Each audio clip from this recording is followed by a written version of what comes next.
So my name is Ligia Moga. I'm not actually in this field. I'm a civil engineer, but because I met 1 year ago Bogdan, he said, okay, write for this conference. And I was like, okay, what can I write here? Because my domain is totally different. And I said, okay, look, I'm a trainer in this project. It's called the Untitled Platform. Maybe some of you know about that. And I said, okay, I can write something about my experience as a trainer. I was not the one to do the platform, like the administrator of the platform, or I didn't prepare the materials that are studied in this project, but I'm actually one of the trainers. So I said I can talk something about my first experience in this domain. Also, I want to say that I heard some very interesting presentation, and I'm sure also the following will be the same. So I will go really quickly because here is a room full of specialists, so I don't have to teach you what blended learning means and so on.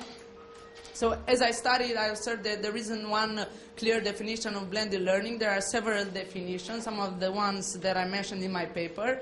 But which is very important to know is the fact that we actually have to redesign the way we deliver and the pedagogy that we use in blended learning teaching.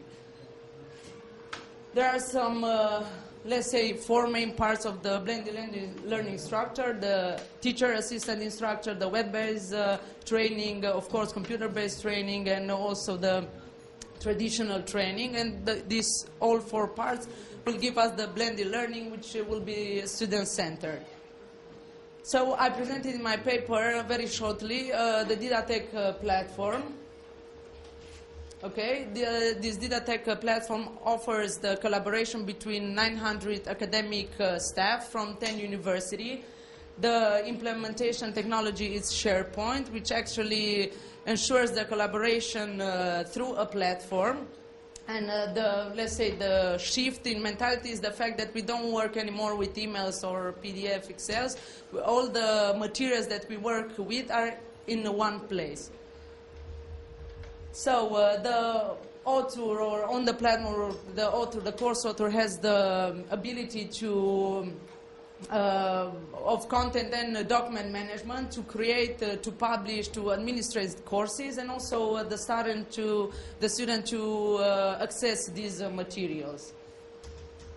We have several users. We have, as I said before, the course user is the one that is actually preparing the materials, the teaching materials. Is also the one that can assign tutors and that can also create several virtual classes.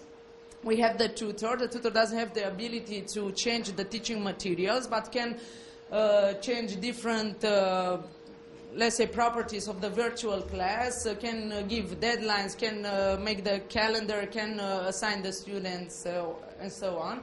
We have the content manager who takes care of the quality of the materials that is published on the platform. It must have required quality and also some standards that must be followed for those materials. We have the platform administrator, of course, takes care of the operation of the platform, and we have the student, which will enroll to one of the virtual classes or more virtual classes.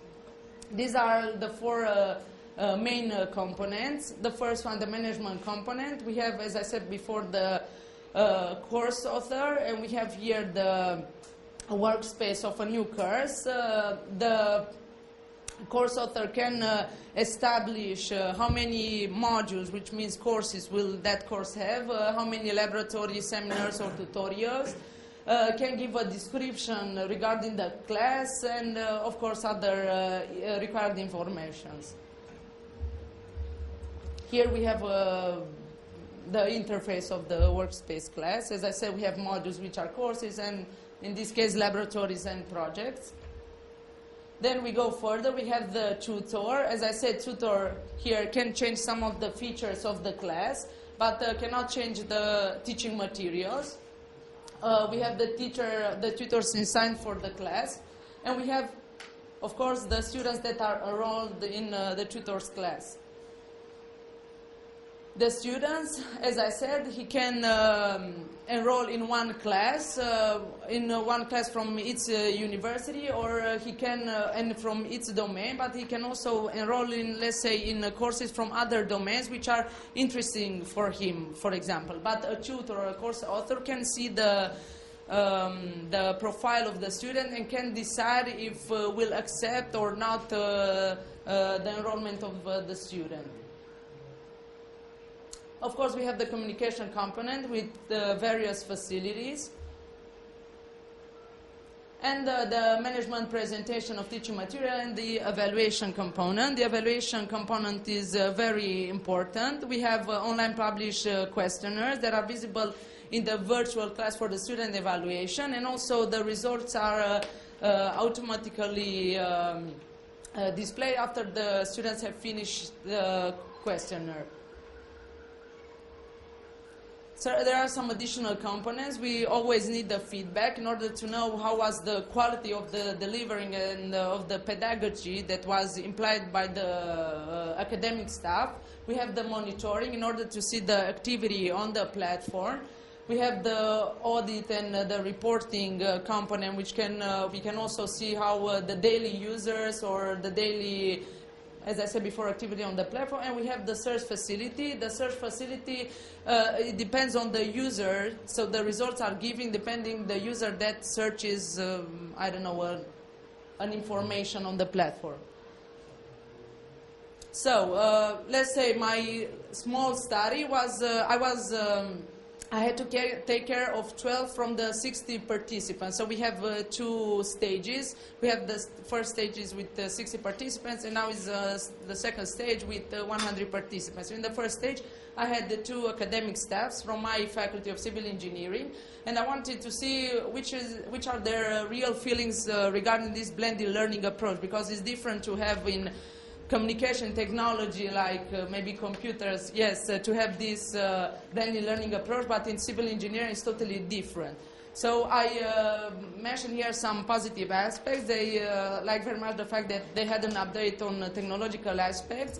It gave them exciting teaching opportunities, and they have some benefits because they are capable to present the material in a very different way than the traditional one.